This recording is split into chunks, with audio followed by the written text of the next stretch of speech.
Hi, I'm Sooraj KR. I secured All India Rank 1 in 2020 Indian Forest Service examination, and I'm here to share my strategy with you all. First of all, I'd like to introduce myself.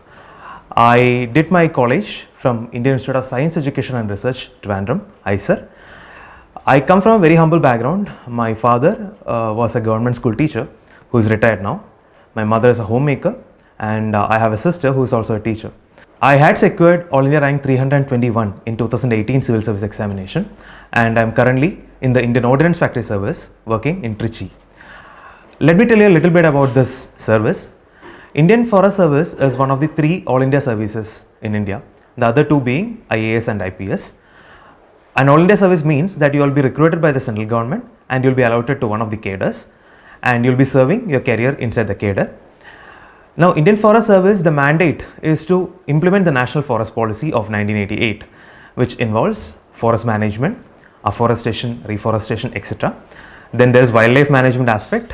Then there is development aspect involving the tribal populations. Also, we have a policing aspect involved in this service. So, I think it's a very well-diverse service, and this is a service with a lot of future. Especially since climate change part is also added to the Ministry of Environment, Forest and Climate Change. Regarding my motivation to prepare for Indian Forest Services, it started from the time I was in ISER Trivandrum, where I was a KVPA fellow and we had to go for summer projects every year. So my first summer project, I did a project in Theni Forest Division of Tamil Nadu under Dr. H.N. Kumara from SECON. And the project was on mammals of Western Ghats, which in the Theni Forest Division, and the currently recently became Tigers Reserve, Meghamalai Wildlife Sanctuary.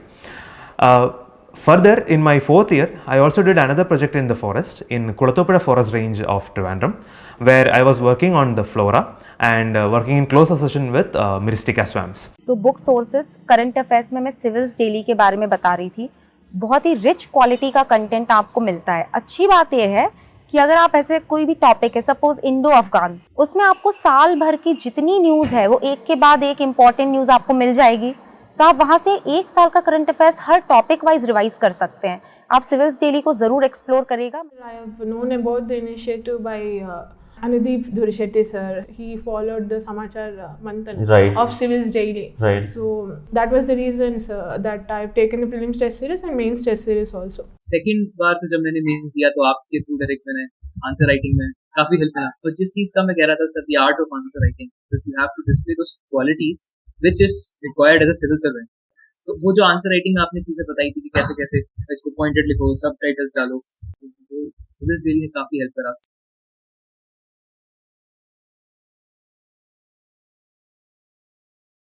So both these experiences really gave me a good perspective into the work of forest department, forest officials, and to be honest, I was very happy working in the forest. I think that the DFO of Theni was the first civil service officer that I met, and the kind of exposure I got over there was really eye-opening.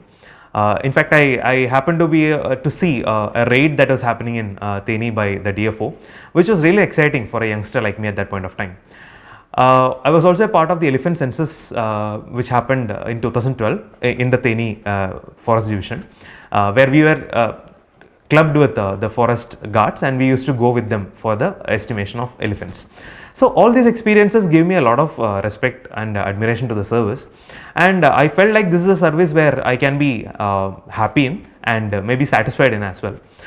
So that is my main motivation for thinking about Indian Forest Services. But however, in my first two attempts, I couldn't clear the prelims cutoff for forest services, and only in the third attempt I could get enough marks in my prelims to write the forest service mains. So that is my motivation. Now coming to my preparation, I would like to start from the prelims part. For me, prelims was the most toughest part of the examination, and I was not able to clear forest cutoff in prelims in the first two attempts. I was able to clear the civil service cutoff, and I went on to join the service in my second attempt. However, forest cutoff was always higher than my level of prelims preparation. However, in my third attempt only I was able to clear the cutoff enough for forest services. So I think I can say a few pointers that work well for me in terms of the third prelims. I'm not going into the details of prelims book list and all, because it is very much available.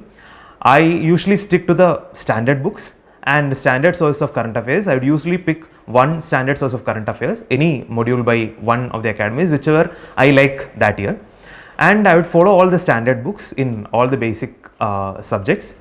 I also ensure that I don't skip on any subject, for example, art and culture, environment, science and technology, etc. So that is the basic preparation that I do every year. But I think what made a difference in the last attempt, where I got into, I could clear the forest cutoff, was that I took a lot more risk than the previous two attempts. I remember in my second attempt, I wrote only around 87 questions, and I could clear the cutoff for civil services just by 0.66 marks. So I was worried in the third attempt that if I won't be able to clear it. So what I did is that once the paper in 2020 prelims was also a bit more in the analytical in nature. So I realized that this is a paper which is not going to fetch you maximum yield. So if you write 80, you will not get 78 or 79 right. So I had to attempt more questions, and I ended up attempting 99 questions at the end. And I think that really helped me in scoring very well in this exam. This, I don't really mean to say that everyone should attempt 99 or 100 questions. But however, I think that we need to have more number of attempts so that we have more chance of scoring better. So this is something I actually believe in, and this may or may not work for everybody, because my philosophy is that you don't get out of the list because you have so many negative marks. You get out of the list because you don't get enough positive or right answers. So think about this scenario. You wrote all 100 questions and you got 70 right. So even if your all 30 questions you write after that is wrong, still you will be getting around 120 marks and you will be clearing the UPSC civil service and forest service cutoff. So I kind of believe in this, and it may not work for everybody, but this was my viewpoint.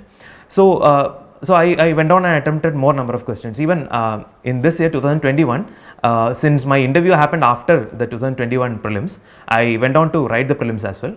Here also I wrote around 96 questions, which really helped me to score better as well. So this is one area I used to focus on. And I think again, attempting a lot more questions, you need to have more experience and you need to have more skill set. So you need to do a lot of test series. You need to understand how to eliminate questions, how to eliminate the options, and how to think in the line UPSC is thinking. So this comes with practice. For example, there was a question this year regarding a sports award from USA. So I think there was one sentence which said that Roger Federer got all four awards, or maximum number of awards in this, and four times awards in this. And the second sentence was that maximum number of awards was gotten by F1 racers, which was very contradictory. So I could think of a way to eliminate one of these options, and I could come at an answer. I have never even heard about this award yet. So what I am trying to say is that this is a very simple example. I know many of the people who wrote exam this year would have made this right, but similarly we can think about a lot of ways to come to elimination, to do elimination and to get answers. You can even think of some unconventional ways. For example, last year there was a question from ancient India where the question was regarding some word from ancient India, and asked what is the meaning of this. I haven't heard about that word. But what I did is that I tried to write this word in my native language, in my Malayalam, and this was supposed to be a Sanskrit word, and Malayalam has a lot of similarity with Sanskrit.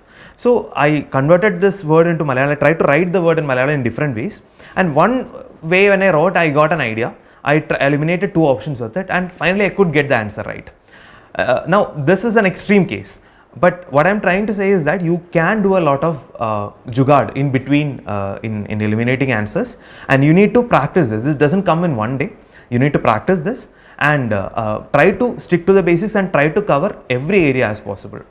Don't go by the idea that UPSC will ask certain set of questions this year.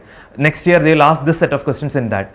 Don't go to UPSC prelims with any preconceptions. Go with an open mind. And even if you get the first few questions very tough, which was the case for me in this prelims, go ahead and try to write the next set.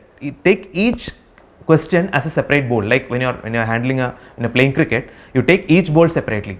So similarly, you take each question separately. One question does not affect your answer to the other question. Focus on each question at a time and try to do your best. Try to think in the best way possible and try to come to a conclusion. If you're feeling very much stuck between two options, leave it there. Don't fill up the answer right now. You come back to the question. So maybe you will see another side to the question. So these are some practical tips that I can think of. I haven't done any special things for prelims, and I don't think so I will be the right person to comment on this. But for us mains, I think I have a few ideas that I would like to share. For us mains is very different from civil service mains in the fact that in civil service mains you have a total of 9 papers, and out of this 7 are scoring, including 4 GS, 1 essay and 2 papers, from 1 optional, and 2 qualifying papers, that is your native language and English. Here in forest services you just have 6 papers, but you have 2 optionals. So 2 optionals becomes 4 paper, and each of these paper is 200 marks each, and 2 other paper, one general knowledge and the other one general English. Now the problem is that general English over here is scoring in nature, and it's 300 marks. So you need to do well in general knowledge and general English papers as well. I'll start with each paper and I'll try to explain how each paper should be dealt with, how to prepare a strategy for each paper, and I'll come to the optionals after that. And in optionals I'll try to explain my optionals, how I prepared it, but it may not work for every optional. So I'll try to give a general pointer on how to prepare for the optionals. The general knowledge paper, it's not a GS paper, it's called a GK paper in forestry. GK paper is similar to the GS paper in several ways, in the sense that there are questions in polity, economy, etc. If you are preparing for civil services and forest together, you will not need any special preparation for these 2 areas, polity and economy. However, the next 4 areas, so in GK paper there are around 24 questions. It will be divided into 6 parts. Each part one area. For example, first will be history, then usually comes polity, then economy, and then rest. So, but when it comes to history, I think that the GK paper is slightly different from the GS papers we are seeing, mainly in the sense that the questions in history comes from some different angles as well. For example, I can think of is that there was a question on administrative policy of Cholan Empire in the 2020 paper, and one more question on administrative policy of Krishnadevaraya in 2019. So these 2 questions doesn't normally come in UPSC CSE paper. So administrative policy explaining a part. So these kind of direct history questions can be expected. As well as in modern India paper, modern India part, only 1 question or 2 questions may come from modern India, but still the question may be very direct and not necessarily analytical. They may even ask you the events that happened from so and so, and they have asked this as well. So you need to look at this, and you need to understand the previous year question paper, which brings me to my first very important point. One of the most important part in preparation for forestry or for a service, or in general for any exam for that matter, is to clearly have an idea about your syllabus and your question papers. So both these areas should not be neglected. So there was a senior who used to tell us that the syllabus and the question paper, previous year question papers, are 2 gurus you can't neglect, and 2 gurus you can trust at any point of time, and I believe in this. The point is that you should be very clear about the syllabus, what UPSC is asking of you. Second thing, you should look at the previous year question paper. In my case, I took a separate book for this.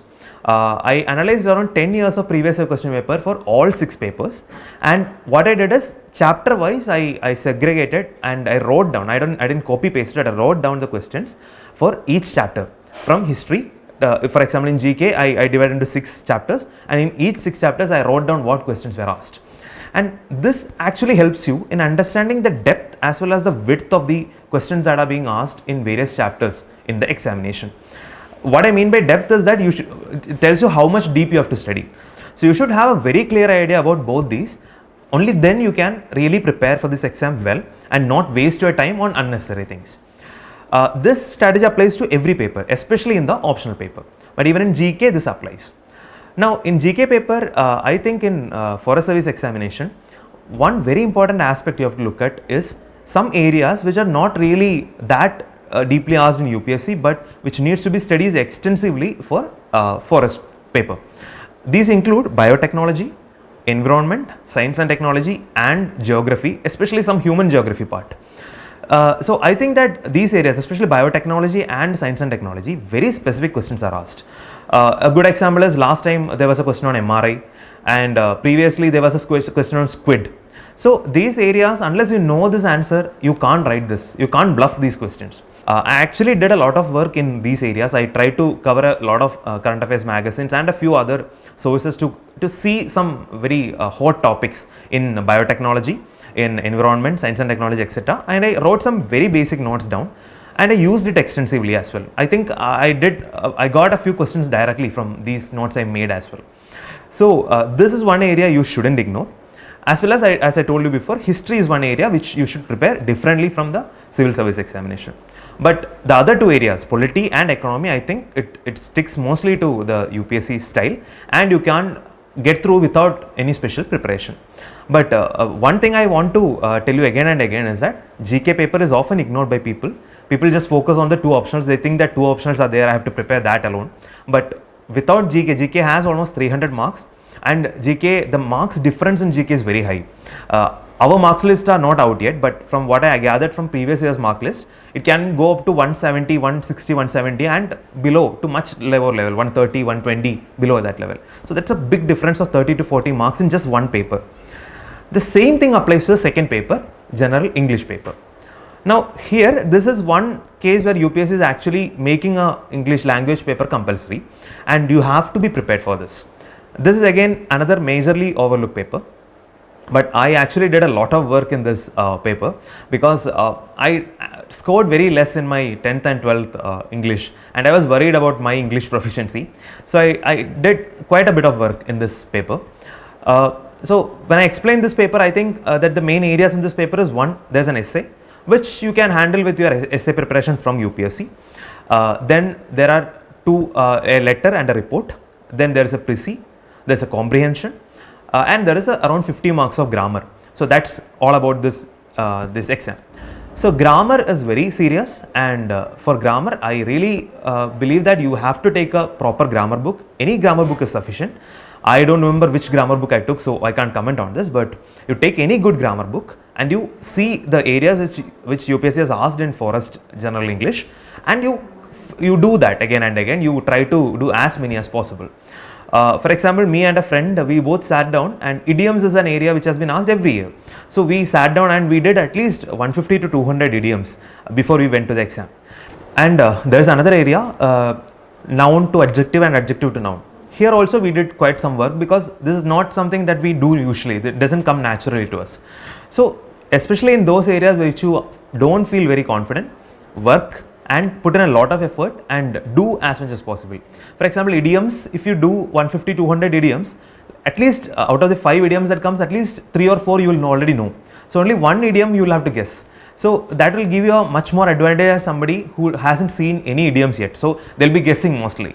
So if you're even if you're very proficient in English, please make sure you work on the grammar part.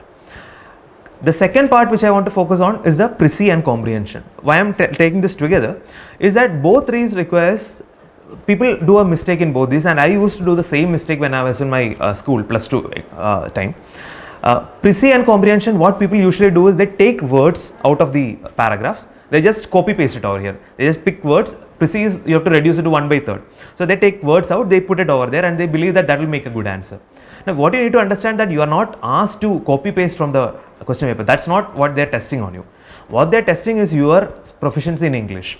And why they are asking précis, you should think in that way. Why they are asking a précis? Because they want to see if you can make a bigger paragraph into a smaller paragraph. So what you should do is that you understand the theme. If you are not able to understand the entire theme together, take one paragraph, try to minimize it and try to write it in your own words. The same principle applies in terms of comprehension. And since I was not very confident about my précis, I did at least around 8 or 9 précis before I went. And comprehension I did not do any, but I made sure that I didn't write anything directly from the comprehension, but rather I wrote my own version, my own words. I think report and letter is the easier part of the paper, but you need to have a clear idea about the format. Google it, find it, and then use that format very clearly, and you'll get a good mark. Now, I don't know how much I scored in English paper, but I think I did a lot of groundwork in English as well, which might have paid rewards in my case. Coming to the elephant in the room, the 2 optionals. Now, this is a paper with 2 optionals, and for most of us, we won't have a common optional between UPSC Civil Service Examination and the Forest Service Examination. I'll start from the selection of optionals. Now from this point people are very confused, and what you need to understand is that when it comes to optionals, you need to look for 2-3 things. The most important thing obviously is their interest. See, optional is a subject you are going to spend a lot of time on, and unless you are happy or comfortable with your optional, I don't think you are going to do well in your subject. So that is one area, but that is not enough. You need to see if this optional is scoring.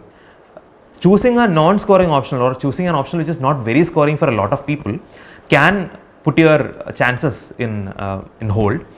And the third thing I believe is the availability of resources. So in my case, since I had limited time to prepare for my optionals, I decided to take classes for both my optionals. I took forestry and geology as my optionals.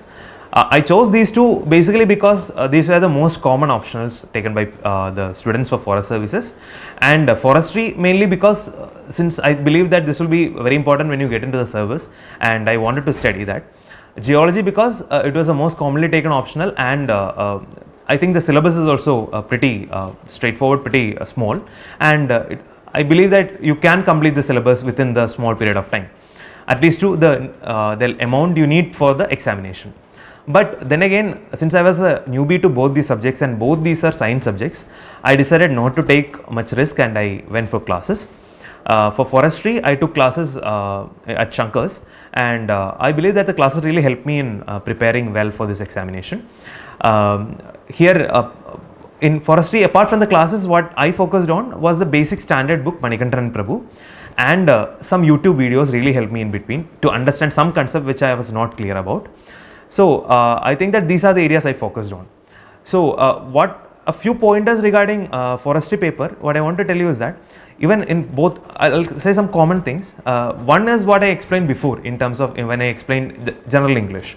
You need to first divide you see the syllabus first, you divide the syllabus according to your need, according to your understanding into chapters, and you find the previous year question paper for at least the last 5 years, maximum up to 10 years. You take these questions, you divide it, and you understand the depth and width of the area you have to cover.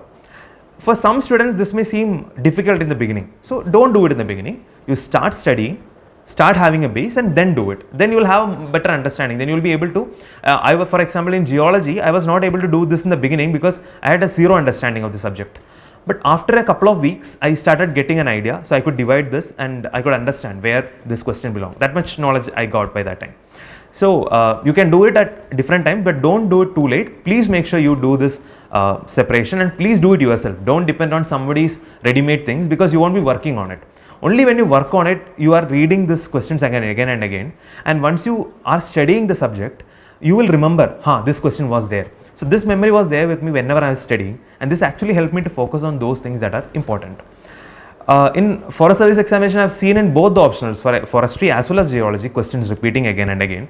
So these questions it will stay with you, and you will be preparing these very well.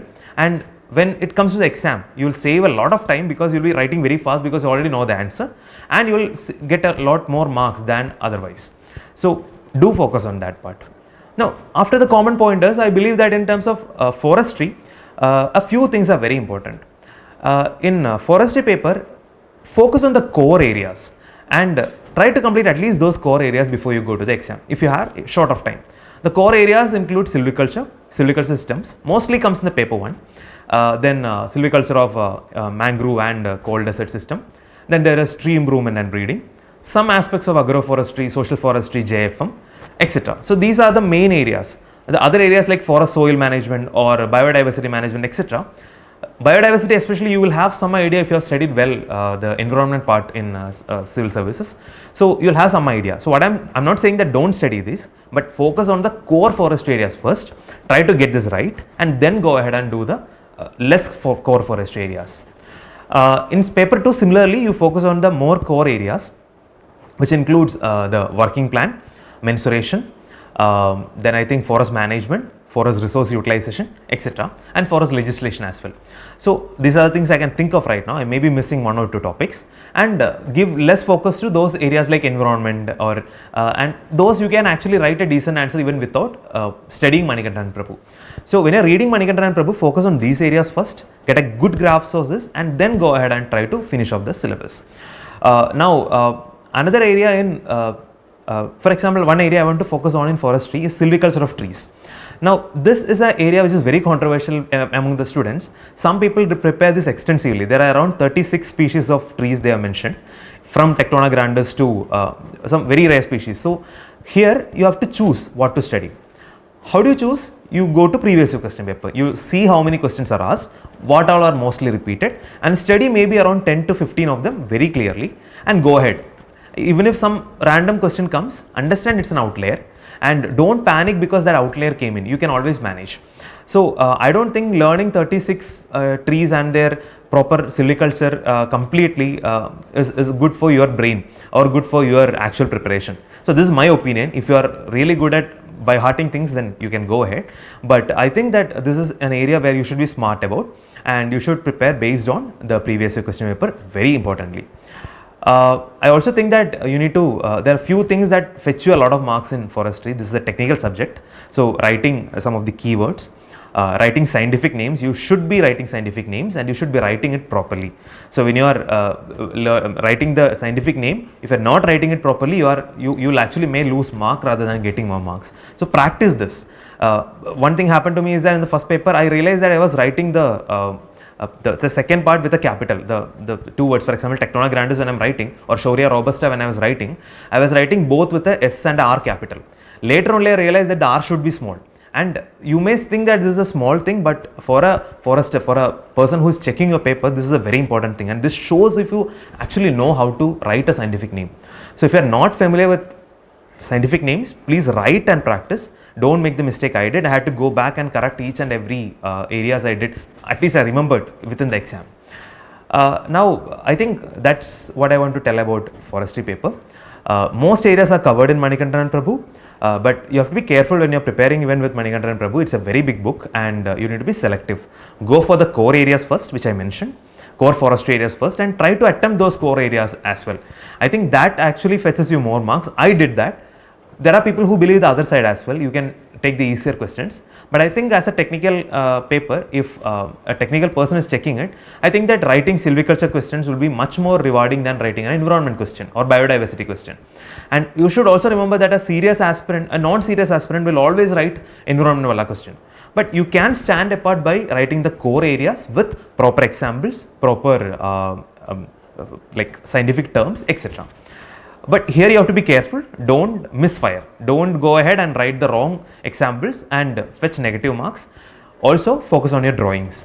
Here you need to, but drawings should be your own. You don't have to draw very intricate figures. I'm very bad at drawing figures, but I still manage to draw figures. I've heard some people using multiple color pens, but I personally think that it is a waste of time because you'll be losing a lot of time in drawing rather than writing more points.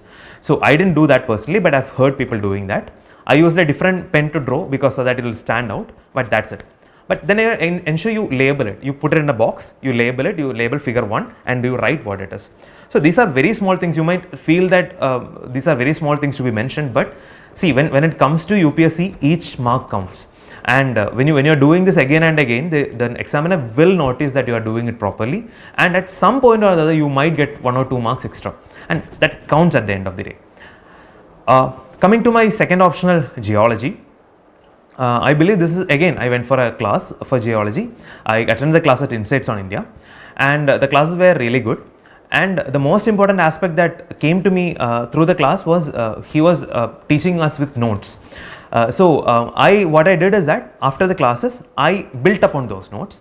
I referred to all the standard books from Bangar. I used, there was a note by Prajesh Jana sir, so it is available with a lot of teams in Delhi. So I ordered one and I was using that. I also used Tulane University notes and a lot of YouTube videos. Whenever I was not understanding a concept, I went to YouTube videos and, and that cleared my idea and I put that in my notes. So I think that note making is one core area in geology because geology's syllabus is limited and you can make note. There is no one book like Manikandan and Prabhu you can refer. You need to have multiple books. Bangar wala text is good, but the problem is that it's a very concise book and most people won't understand Bangar in the first go. I didn't understand personally. So I had to depend on my classes and then read Bangar, then it all made sense to me. So I didn't stop with my classes, I built upon it, but the base was that only. Now in geology, when you start preparing, the same logic applies. you first divide the syllabus into smaller parts, you find previous year question papers, you put it down in each part, and you understand the depth and width you need to prepare only that. And here also I need to mention that don't be afraid about outlier questions. That will come, and that is going to come again and again, but you have to understand that is exactly as the name suggests, outlier hai. So you don't have to prepare very extensively in that and waste your time.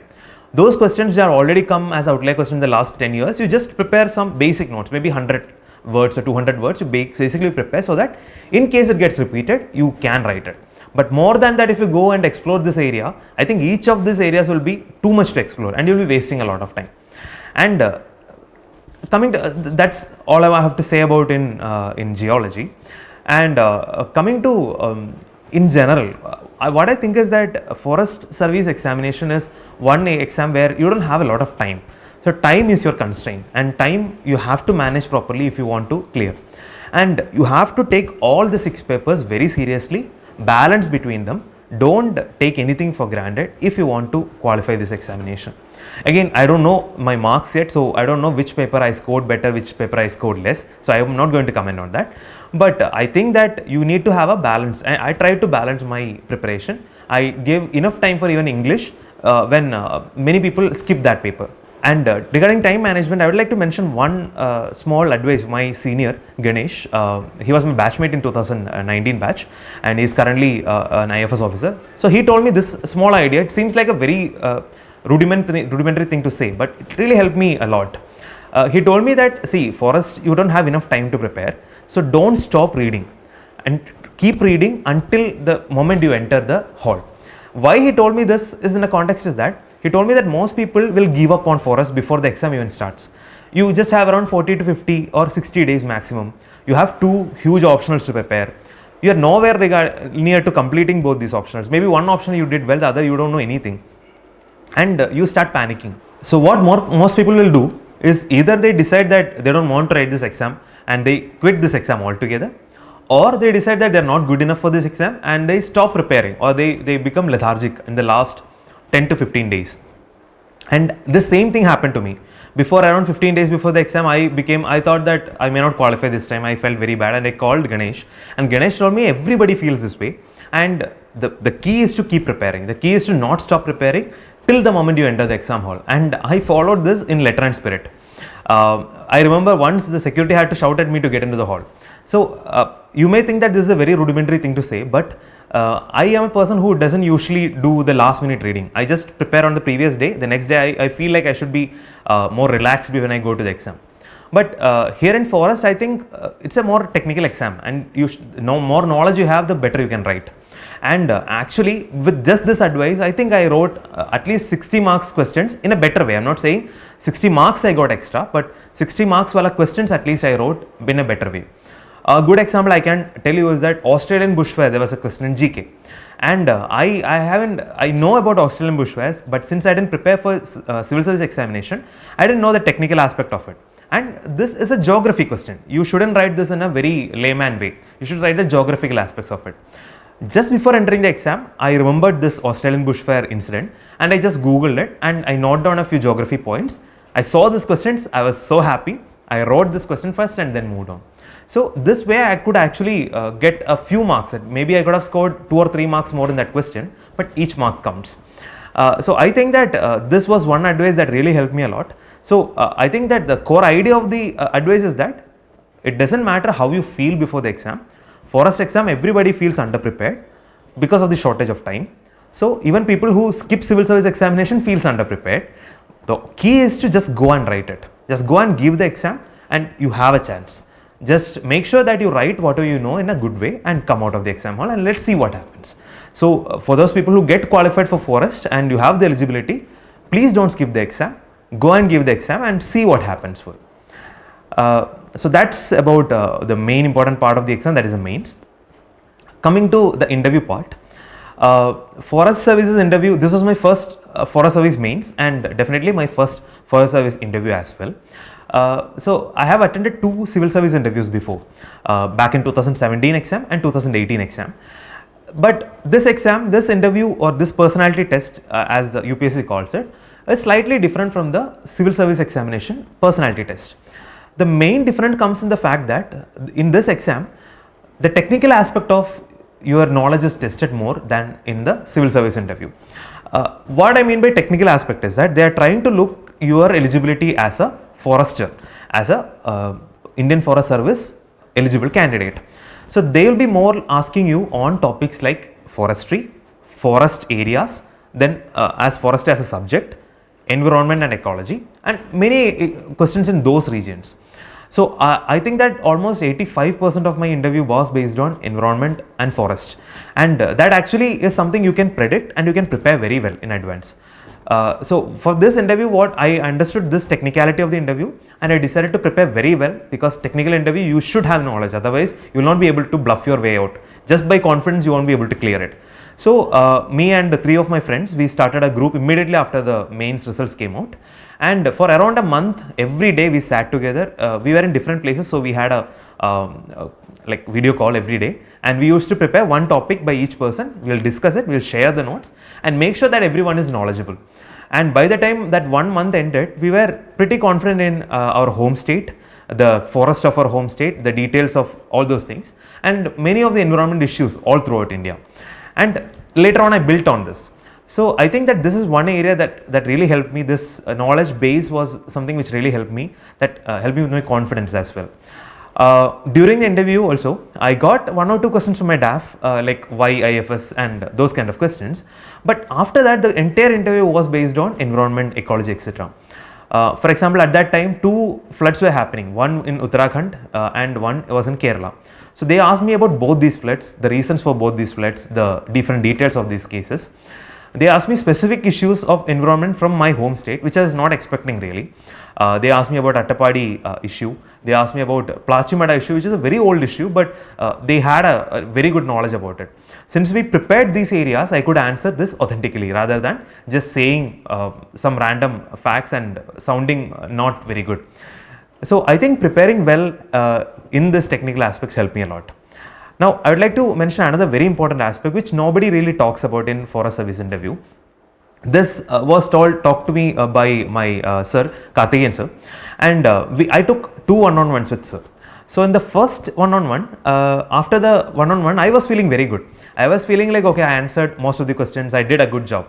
But after my interview, sir told me that you didn't do a good job, and I was surprised. The reason he told me is that I didn't hear a forest service candidate. I heard a layman speaking something about environment.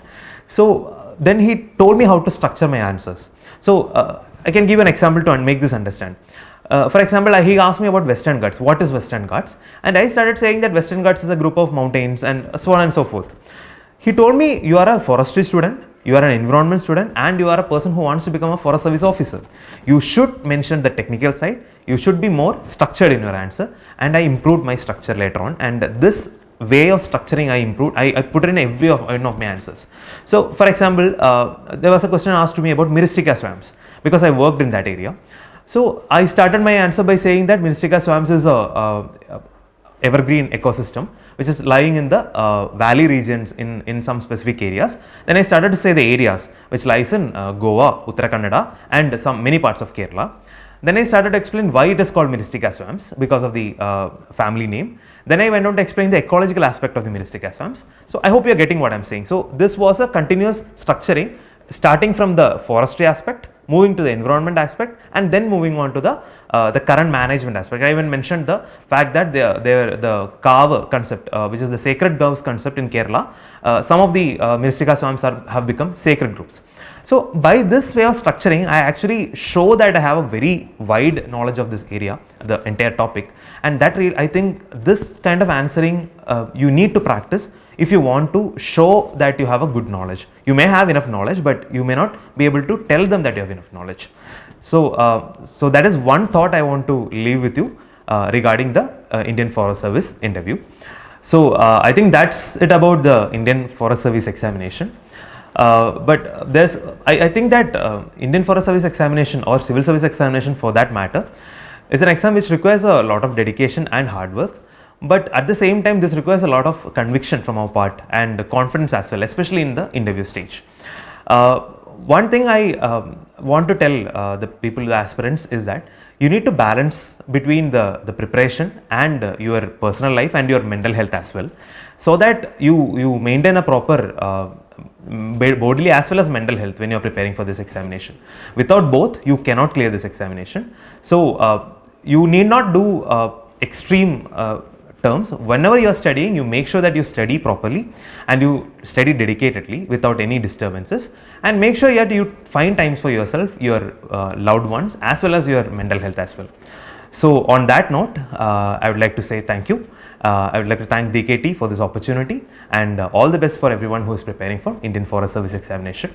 I hope you all will come out with flying colors. Thank you.